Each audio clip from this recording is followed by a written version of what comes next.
Hello दोस्तों, स्वागत है आपके अपने चैनल अमेजिंग लेसन में। तो दोस्तों, आज हम पढ़ेंगे यूपी बोर्ड क्लास 6 महान व्यक्ति का चैप्टर नंबर 4, जिसका नाम है सत्यवादी हरिचंद।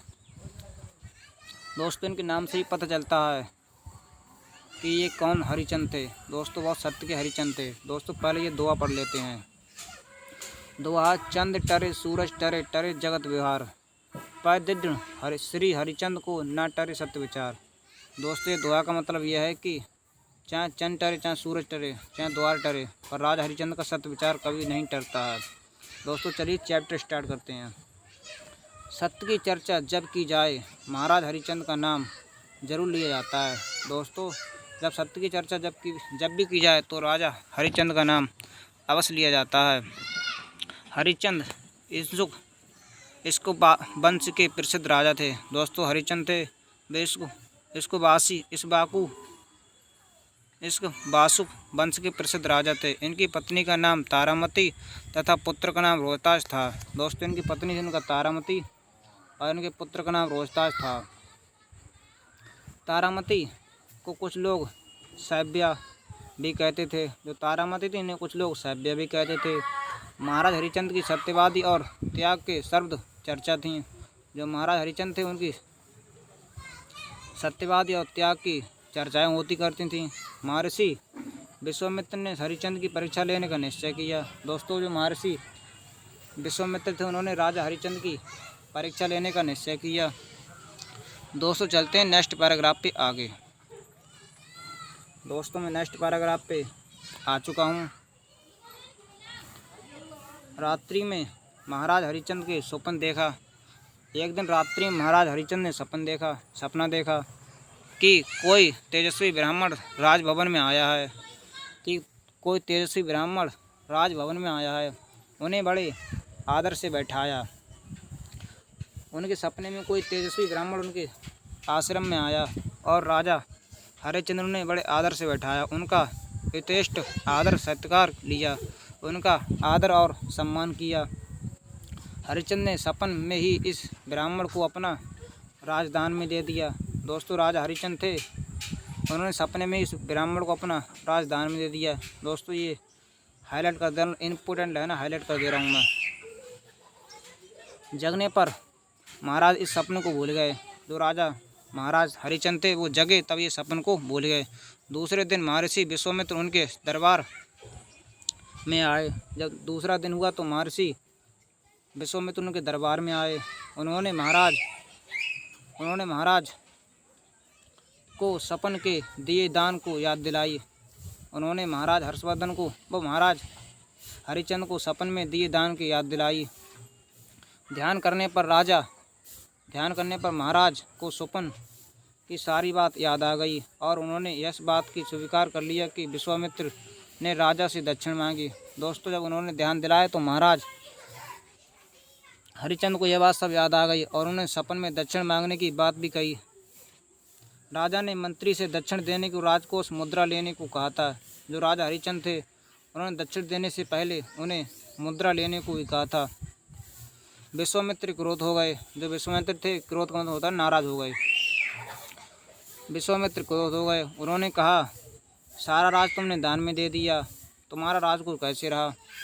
दोस्तों, जो विश्वामित्र थे, उन्होंने राजा हरिचंद से कहा, तुमने सारा राज दान में दे दिया, सारा राज तुमने दान में दे दिया, तुम्हारा राजकोष तुम्हारा कैसे रहा, यह तो हमारा हो गया। उसमें से दक्षिण देने का अधिकार तुम्हें कहाँ रहा। उनमें से तुम्हें दक्षिण देने का अधिकार कहाँ रहा। दोस्तों, चलते हैं नेक्स्ट पैराग्राफ पे। दोस्तों, मैं नेक्स्ट पैराग्राफ पे आ चुका हूँ। हरिचंद सोचने लगे। जो राजा हरिचंद थे, वो सोचने लगे विश्वामित्र की बात सच्ची थी। दोस्तों, विश्वामित्र थे, उनकी बात सच्ची थी, क्योंकि उन्होंने सपने के समय राजकोष और सारा राज उनको दान में दे दिया था। किंतु यह दक्षिण देना भी आवश्यक था, क्योंकि इसमें सारा आता है ना, तो दक्षिण का अलग कैसे बचेगा। वो सारा दे दिया। यह बात सच ही थी।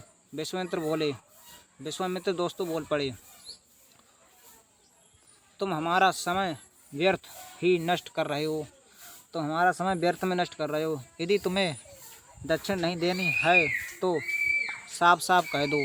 यदि तुम्हें दक्षिण नहीं देना है तो साफ साफ कह दो। यदि तुम्हें दक्षिण नहीं देना है तो तुम साफ साफ कह दो। कह दो मैं दक्षिण दान नहीं दे सकता। अगर तुमको दक्षिण देना ही नहीं है तो तुम साफ साफ कह दो।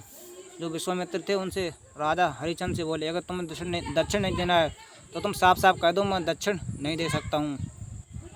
दान दक्षिण देकर आनाकानी करते हो। दान दक्षिणा देकर दान देकर दक्षिण देने में आनाकानी करते हो। तुमने सब कुछ दे दिया पर दक्षिण देने में तुम आनाकानी करते हो। मैं तुम्हें श्राप दे दूंगा। जो ऋषि थे विश्वामित्र उनसे बोले मैं तुम्हें श्राप दे दूंगा। और दोस्तों हरिश्चंद्र क्या बोले? हरिश्चंद्र बोले महाराज राजमहल को सब आपका हो गया। दोस्तों जब हरिश्चंद्र बोले राजमहल को सब आपका हो गया, आप मुझे थोड़ा समय दीजिए। आप मुझे थोड़ा समय दीजिए ताकि मैं आपकी दक्षिण प्रबंध कर सकूं। कर सकूं। काशी में राजा हरिश्चंद्र ने कई स्थानों पर स्वयं को बेचने का प्रयत्न किया। दोस्तों जो राजा हरिश्चंद्र थे उन्होंने काशी में खुद को लिए कई स्थानों पर बेचने का प्रयत्न किया पर सफलता न मिली। उन्हें कोई सफलता नहीं मिली। सायंकाल तक राजा शमशान घाट के मालिक ने खरीद लिया। दोस्तों सायंकाल हुआ तब राजा को शमशान घाट के मालिक ने खरीद लिया। हरिश्चंद्र अपनी पत्नी तथा पुत्र से अलग हो गए। दोस्तों राजा हरिश्चंद्र थे वो अपनी पत्नी और पुत्र से अलग हो गए। तारामती को एक साहूकार के यहाँ घरेलू काम काज करने को मिल गया। जो दोस्तों उनकी पत्नी थी तारामती, उनको एक साहूकार के यहाँ घरेलू काम काज मिल गया। और हरिश्चंद्र को मरघट की रखवाली का काम मिला। दोस्तों राजा हरिश्चंद्र थे उन्हें मरघट की रखवाली का काम मिल गया। अब दोस्त चलते हैं नेक्स्ट पैराग्राफ पे। दोस्तों हम आ चुके हैं नेक्स्ट पैराग्राफ पे। तारामती जो पहले महारानी थी। दोस्तों तारामती नहीं पहले महारानी थी क्योंकि राजा हरिश्चंद्र के यहाँ रहती थी तो वे महारानी थी। उनकी पत्नी थी और वे राजा थे। अब बर्तन मांजने और चौका लगाने का काम करने लगी। दोस्तों अब ये बर्तन मांजने और चौका लगाने का काम करने लगी क्योंकि यहाँ ये एक मालिक के घर पे रह रही हैं, एक साहूकार परिवार में रह रही हैं और ये उनके घर के काम काज कर रही, नौकर चाकर बन के। स्वर्ण सिंहासन पर बैठने वाले राजा हरिश्चंद्र शमशान घाट पर पहरा देने लगे। जो स्वर्ण सिंहासन पर बैठने वाले राजा हरिश्चंद्र थे वो शमशान घाट पर पहरा देने लगे। जो लोग सब जलाने मरघट पर आते थे, जो लोग मर जाते थे उन्हें जलाने के लिए लोग आते थे शमशान घाट पर, वहीं पर ये पहरा देते थे। उनसे कर वसूलने का कार्य हरिश्चंद्र को दिया जाता था। दोस्तों जो मरघट पर लोग जलाने आते थे उनसे जो कार्य वसूला जाता था वो राजा हरिश्चंद्र को दिया जाता था। अपने मालिक की डांट फटकार सहते हुए भी। दोस्तों राजा हरिश्चंद्र थे जो अपने मालिक की डांट फटकार सहते हुए भी नियम एवं ईमानदारी से अपना कार्य करते थे। दोस्तों जो राजा हरिश्चंद्र थे अपने मालिक की डांट और फटकार सहते हुए भी, क्योंकि अगर आप किसी के यहाँ नौकरी करोगे तो आपको डांटा भी जाएगा, फटकारा भी जाएगा। अगर आप कोई काम में गलती करोगे तो भी ये अपने सभी कार्य ईमानदारी से करते थे। उन्होंने अपने कार्य में कभी भी कोई त्रुटि नहीं होने दी। दोस्तों राजा हरिश्चंद्र थे उन्होंने अपने कार्य में कभी भी कोई त्रुटि नहीं होने दी क्योंकि सबका अपनी ईमानदारी से करते थे। तभी इतने पर भी उनको वहाँ का शमशान घाट का मालिक उन्हें कभी कभी डांटता था। इधर ईरावती के साथ एक हृदय विदारक घटना घटी।